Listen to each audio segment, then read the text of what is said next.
La transition centrafricaine prolongée du 31 décembre 2015 au 31 mars 2016.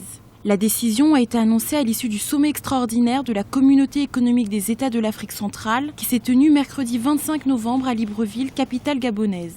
Une réunion à laquelle ont participé les présidents Denis Sassou Nguesso, médiateur de la crise centrafricaine, et Ali Bongo Ondimba, président en exercice de la CEAC. Face aux difficultés sécuritaires du pays, notamment dans la capitale Bangui, les membres de la CEAC, à la requête de la présidente de la transition, Catherine Samba-Panza, du Premier ministre Mahamat Kamoun, ainsi que du président du Conseil national de la transition, Alexandre Ferdinand Gendé, ont jugé que le prolongement de la transition est nécessaire. À la demande des trois autres autorités de la transition en Centrafrique, la transition politique est prolongée pour la période allant du 31 décembre 2015 au 31 mars 2016.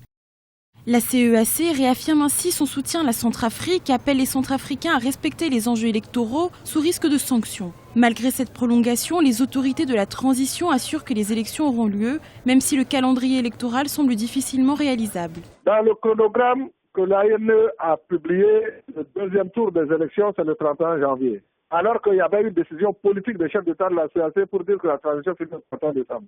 Devant cette situation imposée par le calendrier, il était donc impérieux pour les chefs d'État de prendre une décision politique pour fixer la fin de la transition.